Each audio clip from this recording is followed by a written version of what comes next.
He saved a woman's life on a mountain trail, then lost his job, his peace, and nearly his reputation, until 10 luxury cars showed up at his doorstep. It started with gravel, loose, sharp, sliding under his boots just enough to force him into a squat.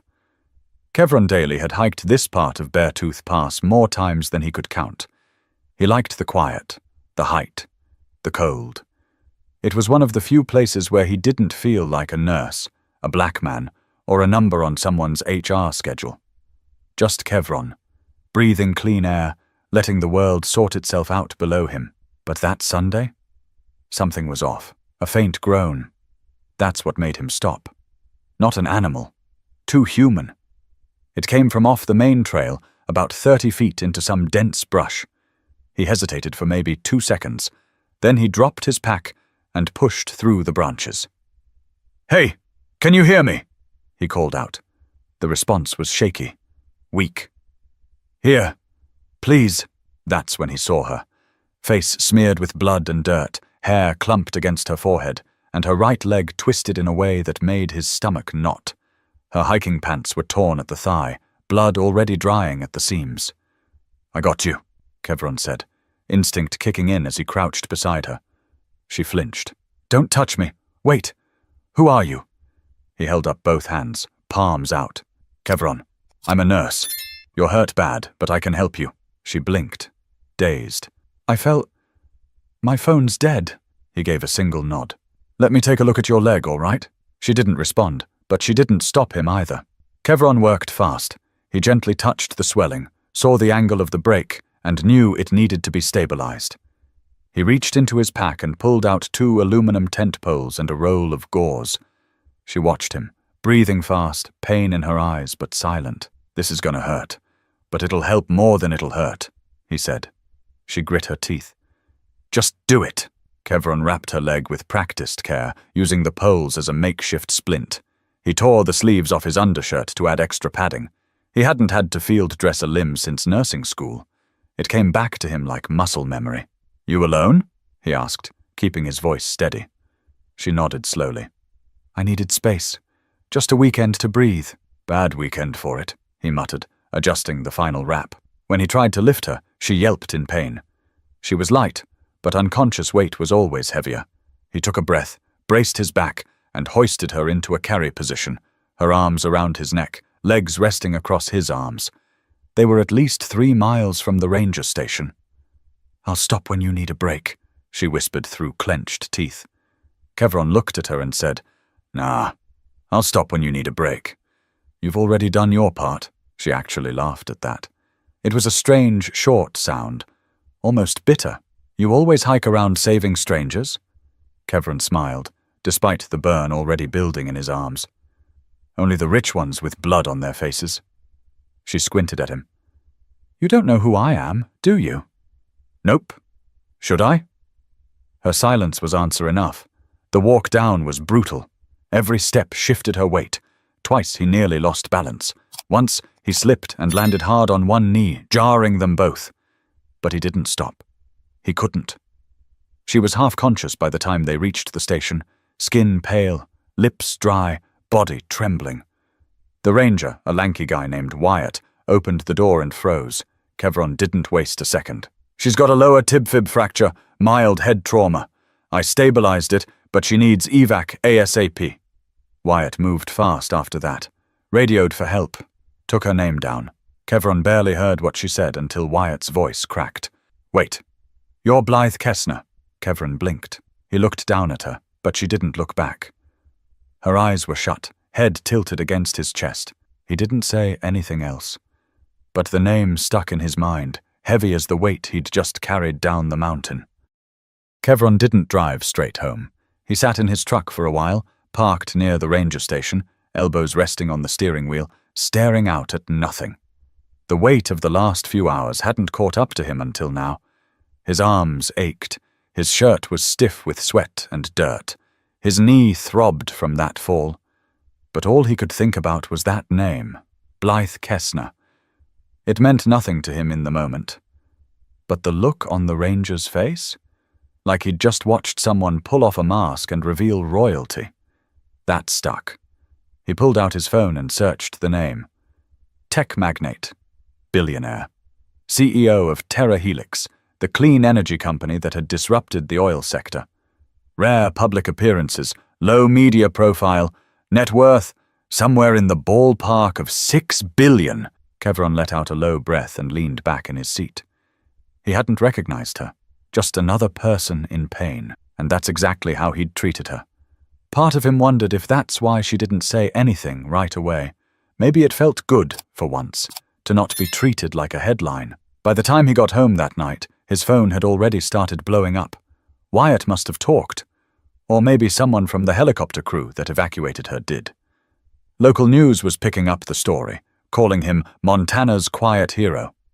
Someone had snapped a blurry photo of him carrying her down the trail, muscles straining, face locked in focus. His neighbors in the apartment complex left a handwritten note on his door. "You're the talk of the building, man.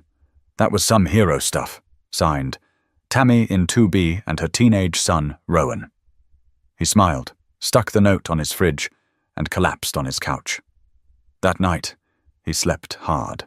But when he woke up, things had shifted. There were camera crews parked outside his building. A news van with the side door open. A reporter holding a mic was chatting with someone near the curb. Kevron peeked through his blinds and groaned. He wasn't built for this kind of attention.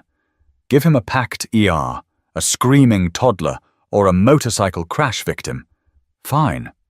But people wanting sound bites? Spotlights? That wasn't him. His phone buzzed again. A message from his supervisor, Lorna Pascoe, short and sharp. "We need to talk. Come in today. 11. Kevron stared at the screen for a few seconds, then typed, "Is this about the patient I helped?" No answer. He showered, dressed in scrubs, and left the building through the back staircase. Avoided the cameras. Took the long way around to get to Westbrook Medical. Walked in like it was any other day. But it wasn't. People didn't look at him the same. A few gave half smiles. Others glanced away like they'd been caught watching something private. It felt off, like admiration and judgment were fighting for space in the same room. He knocked on Lorna's office door. She waved him in without looking up from her laptop. "Sit," she said. He did. She didn't waste time. "You left your shift without notice." "It was my day off," she raised an eyebrow. "Technically, yes, but you were still under emergency call status. If we'd needed you, you wouldn't have been reachable." Kevron blinked. "I saved someone's life." "You broke protocol," she said flatly. There was a long silence. Then she folded her hands.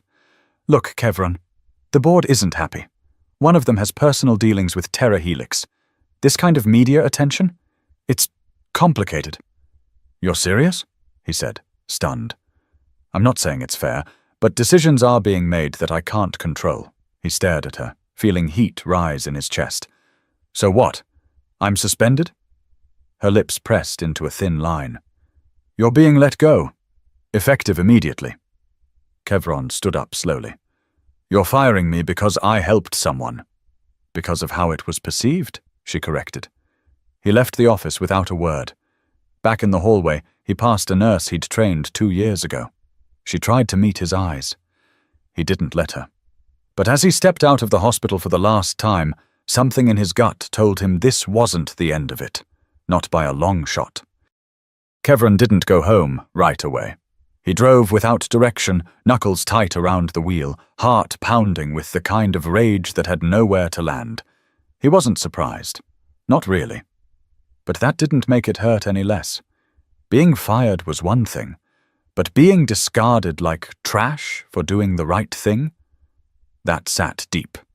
He pulled into the parking lot of a diner off Interstate 90, somewhere between Billings and Laurel.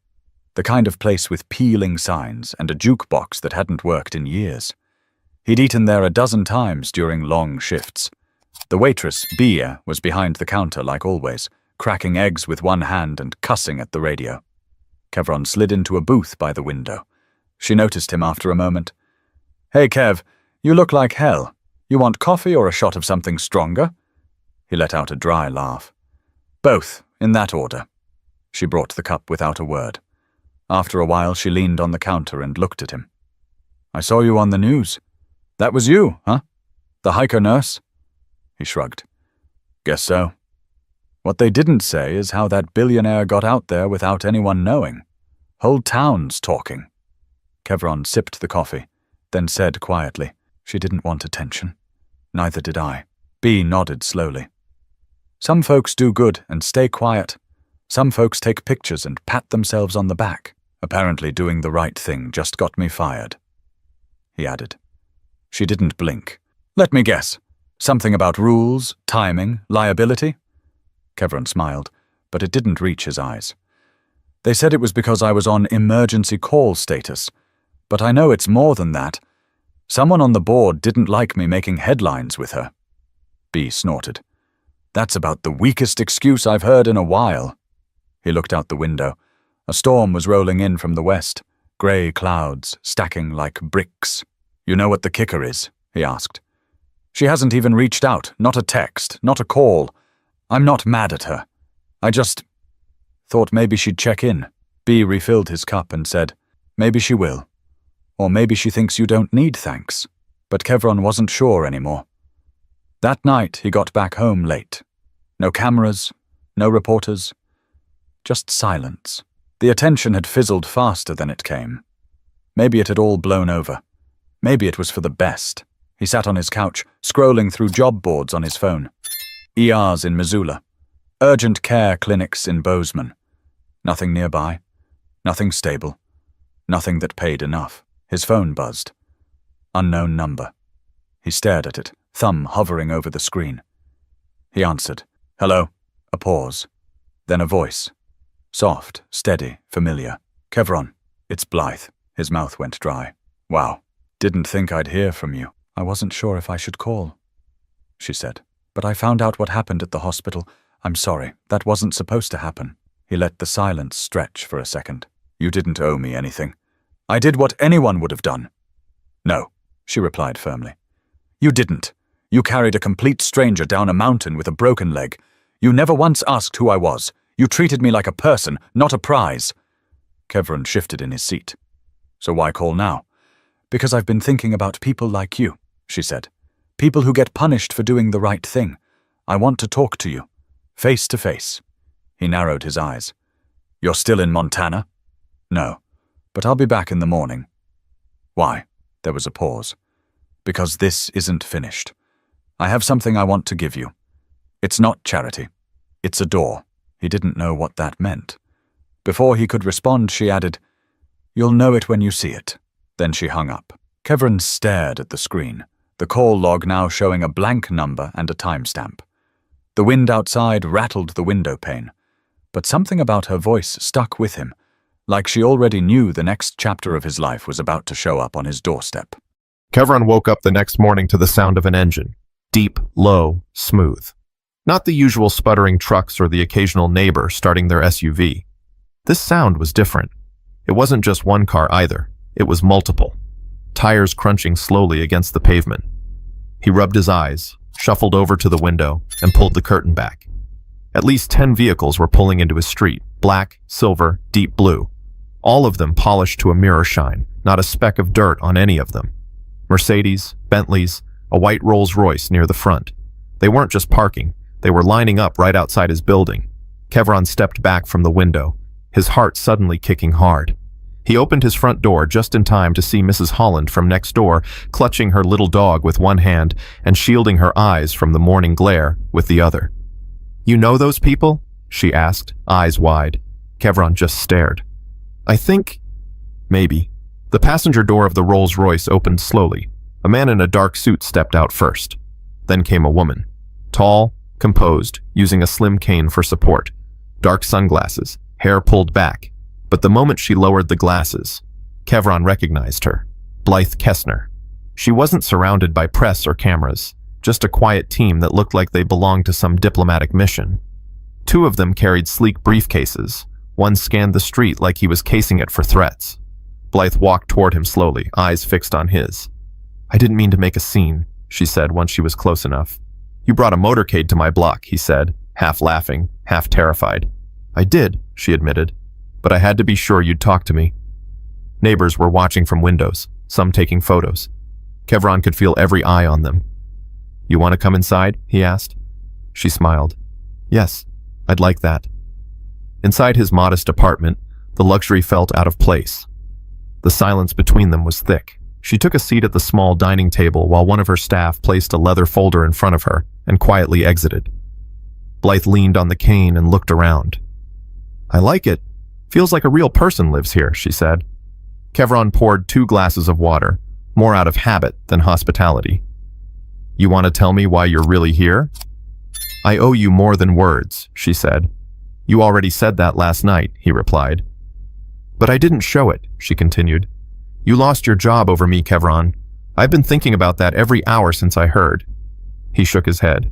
"You're not responsible for how people react. I don't blame you, but I blame myself," she said softly. "Because I've spent years building walls around me. Money, silence, distance. You didn't ask for anything, and that's exactly why I'm here." Kevron leaned against the counter. "So what now? You write me a check?" She laughed. "I'm not here to buy you off." He crossed his arms. "Then what's the offer?" She opened the folder. Inside, documents, maps, blueprints, and a proposal with his name printed at the top. "I've been funding mobile medical units in rural parts of the country, places no hospital wants to go. We've been looking for someone with real training, someone who can run point in the field, train others, and actually care, not just clock hours." He stared at the paper, reading the first few lines. "You're asking me to run a clinic on wheels? I'm offering you the keys to build it the way you see fit," she said. "Equipment, staff, even the routes. It'll be your project. I'll fund it. You decide how far it goes." Kevron looked up. "Why me?" "Because you didn't ask who I was when I was at my worst," she said. "And you carried me when I couldn't walk. That's the kind of person I want building something that matters." He didn't know what to say. His hands trembled slightly as he closed the folder. "You don't have to decide today," she said, standing up. "But if you say yes, the first van is parked 2 blocks away. Ready?" She turned toward the door. Kevron followed her out, still speechless. But as the door shut behind her and those luxury cars rolled away, he realized the hardest part wasn't carrying her down that mountain. It was deciding whether to accept what she'd just put in his hands. The next few hours felt like standing in the middle of a crossroads with traffic speeding by in every direction. Kevron sat at the kitchen table, staring at the open folder like it might start talking to him. The proposal inside was more than generous. It was life-altering. Funding, freedom, impact. Everything most people in his profession only dreamed about. But it didn't feel real. Not yet. He called his cousin Tyron, who lived down in Spokane. "You busy?" Kevron asked. "Nah, just watching some rerun about cops messing up a case," Tyron said. "You good?" Kevron let out a breath. "Blythe Kessner showed up at my apartment this morning." "You serious?" "Yeah. She rolled up with 10 cars and a team that looked like Secret Service." "What the hell for?" "She offered me a job. Not just a job, actually. A project. She wants me to run a mobile medical unit, build it from scratch. Go to places nobody else goes." Tyron paused, then said, "And what's stopping you?" Kevron looked around his place. Bare walls, thrift store furniture, the microwave that never quite closed right. It had been enough. But now it all felt like a snapshot of a life built on settling. "I don't know. It feels big," Kevron admitted. "Too big. Like maybe I'm not the guy for it." "That's the dumbest thing I've heard you say," Tyron replied. "You carried a billionaire down a mountain like a damn firefighter. Who else should be doing something big if not you?" Kevron didn't respond right away. Tyron added, "Don't let them firing you be the story you remember. Let this be the next one." That stuck with him. Later that day, Kevron took a walk through town. No disguise, no hood up. If people recognized him, they kept it to themselves. But he noticed something else. Quiet stares, unsure glances. He heard someone whisper his name when he passed the post office. He stopped by the small park across from the bus depot and sat on a bench. He thought about the night shifts, the stretchers, the patients with no insurance, the old man who came in every week just to talk. He remembered how many times he'd advocated for someone who was about to be ignored. Sometimes it worked, sometimes it didn't. What Blythe was offering wasn't just a paycheck, it was control. He'd have a say in how people were treated, where the van went, what resources were brought to the table. It wasn't about charity, it was about trust. He pulled out his phone and dialed the number Blythe's assistant had scribbled in the folder. A man answered. "Mr. Daly?" "Yeah, tell her I said yes." The man didn't miss a beat. "She'll be pleased. We'll be by tomorrow morning to begin onboarding. Do you need time to relocate?" Kevron paused.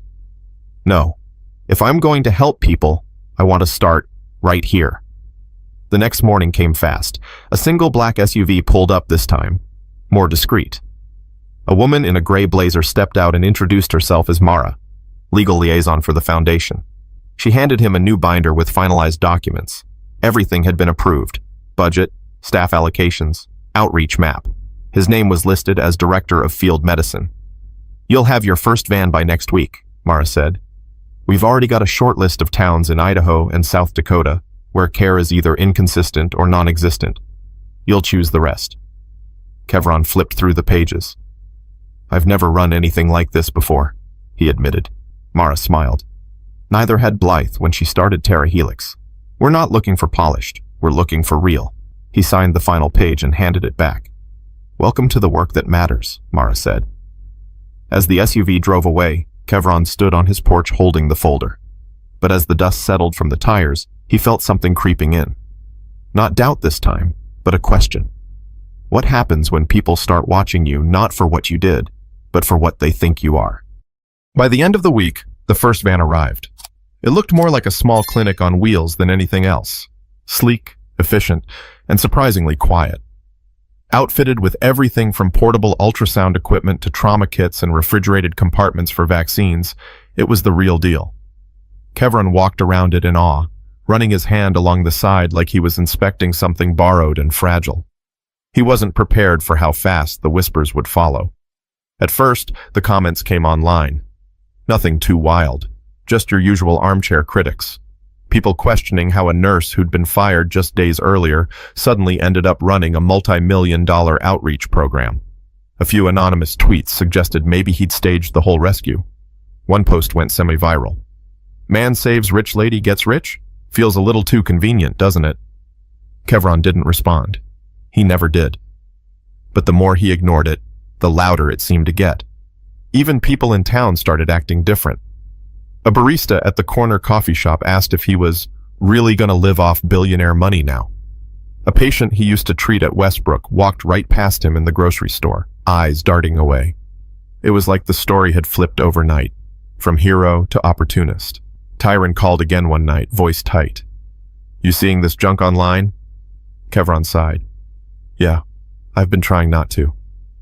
"They're making it sound like you dragged her out of the woods for a payout." He leaned against the kitchen counter. "I didn't even know who she was." "You don't owe anybody a defense," Tyron said. "But if you don't say something, they're gonna write your whole story for you." Kevron knew he was right, but every time he thought about speaking up, he hesitated. He didn't want to come off defensive or self-righteous. He just wanted to help people, quietly. That had always been his way. 2 weeks later, the first run of the mobile clinic took him to a reservation just outside Poplar, Montana.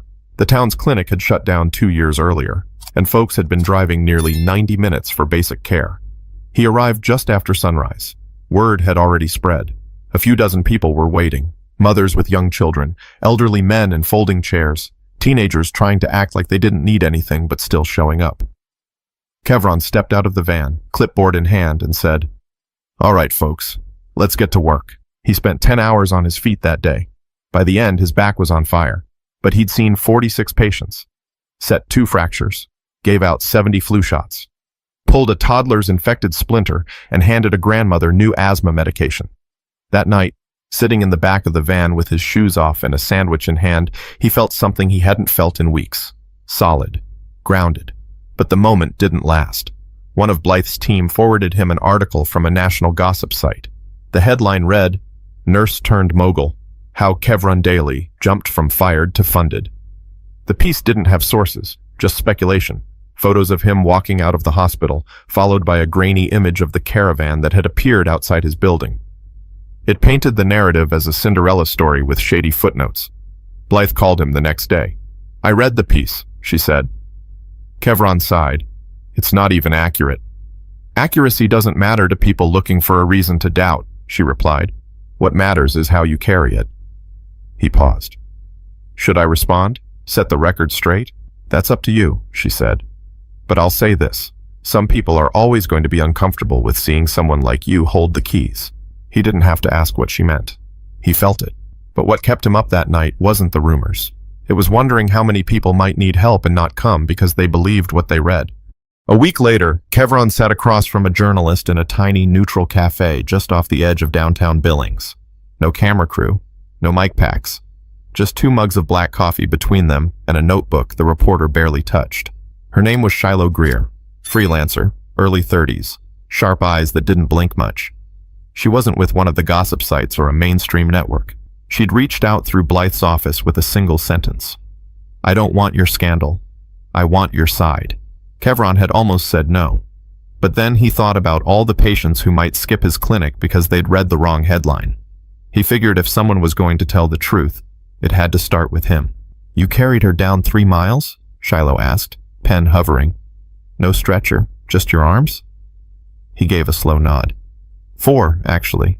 I stopped once to rest, but she was fading fast. Couldn't risk waiting for a ranger team. And you had no idea who she was? Didn't care, he said. She was hurt. I was trained. That was enough. Shiloh jotted something, then looked back up. Why do you think the story turned on you? Kevron thought for a moment. People don't like when someone jumps the line. They think if life hasn't handed you something slowly, it must be a shortcut. Do you feel like you jumped the line? He met her gaze. I got fired for helping someone. Then I got a second chance from someone who could have forgotten me. I didn't ask for it, but I'm not going to apologize for making it count. She gave the slightest smile and flipped the page. Do you ever wish you'd just kept walking that day? Let someone else find her? Kevron didn't even blink. No, never. That answer sat heavy between them. The interview ran 2 days later. It wasn't dramatic or flashy. It didn't accuse anyone. It was just honest. Kevron's words, without edits or spin. He talked about being raised by a single mom in Helena, how he got into nursing after watching a school friend bleed out because nobody nearby knew CPR.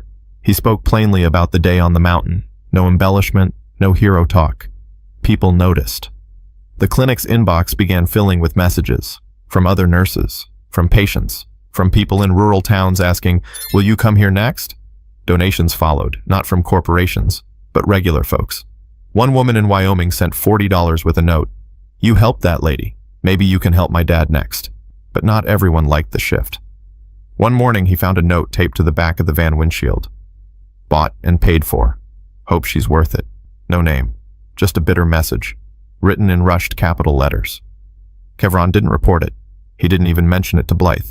He just crumpled the paper and tossed it in the dumpster behind the pharmacy. Later that week, while restocking supplies, a man approached him outside the van.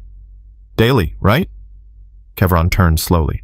The man was in his 50s, scruffy beard, eyes too calm to trust. I read that article, the man said. You talk real smooth. Kevron didn't reply. The man shrugged. Just be careful. Fame like that, it don't last. And when it flips again, you better have a parachute. Kevron stared at him. I'm not trying to fly. I'm trying to work. The man gave a smirk, turned, and walked off. Later, Kevron sat alone in the van, lights dimmed, hands resting on his knees. He remembered something his mother once told him. Doing good won't always feel good, but you do it anyway. He looked down at the binder on the seat next to him. 6 more towns were waiting. 6 more places where no one else was going. But that night, he made a quiet decision. Let people talk. He'd build something too solid for rumors to touch. 3 months later, the van looked different, not on the outside, but in how people approached it. Kids waved when it pulled up. Elders waited early just to sit in line and talk. Volunteers in each town started calling ahead to organize the day's patients, help manage foot traffic, even bring sandwiches for those who came from miles away. Kevron had just finished checking a young boy's glucose levels in a rural town near Thermopolis, Wyoming. The boy's mom hugged him afterward. She said her son hadn't seen a doctor in over a year. The nearest clinic? 50 miles away, and they didn't have a car. He was on the road 6 days a week now. 1 stop at a time, 1 wound, 1 story, 1 handshake. It was slow work, honest work, nothing flashy. But every bandage, every vial, every beat of the portable heart monitor meant something. And the whispers, they'd faded. Sure, every now and then, someone on social media would try to reignite the old angle. Accusations of favoritism, speculation about Blythe's motives. But Kevron didn't respond anymore. He didn't need to. The people he helped spoke louder than the trolls ever could. Blythe visited twice, quietly. No motorcade, just her and a driver. She stayed for a few hours each time, asked questions, observed. She never hovered. She let him lead. After her second visit, they stood behind the van while the sun dipped below the prairie horizon. "You ever think about expanding this?" she asked. Kevron looked out at the field. A football tossed between some kids in the distance. "Yeah," he said, "but I want to get it right before I go big." She nodded. "That's the answer I hoped for." He turned to her. "You never told me why you really helped me. I mean, you said it was because I didn't ask who you were, but I feel like there's more." She hesitated, then answered, "You didn't treat me like a project. You didn't freeze or hesitate or try to perform. I've been around power my whole life, Kevron. Most people treat you like a mirror, just reflect what they want to see. But you saw a woman bleeding on the ground and said, 'I got you.' That's rare." He didn't reply. There wasn't anything to say. Before she left, she handed him a letter, handwritten, neat, folded once. He read it later that night. It wasn't long, just a few paragraphs thanking him again, and at the end, a line that hit him right in the chest. "I've spent years building an empire. You reminded me that empires mean nothing if people forget how to serve." Kevron kept that letter tucked in the van's glove compartment. Months passed, and by spring, he'd trained 2 other nurses, bought a second van through the same program. He chose the name himself, North Reach Mobile Health. One morning, a teenager named Zoe asked if she could ride along and shadow him for the day. She wanted to be a paramedic, didn't think it was possible until she saw the van park in her town. He said yes, showed her how to take blood pressure, how to talk without rushing, how to listen between the words. When the day was over, she said, "I didn't know we could do something like this." Kevron looked at her and said, "We can, and you will." Back at home, his fridge still had that note from Tammy in 2B. The microwave still didn't close right, but none of that mattered. He was building something real, something lasting. And this time, nobody could take it away with a boardroom decision or a cold meeting in a small office. This time, he held the pen. Life doesn't always reward the loudest person or the one with the cleanest resume. Sometimes it finds the quiet one, carrying someone through pain, expecting nothing, and gives them a chance to rewrite the rules. If this story moved you, share it.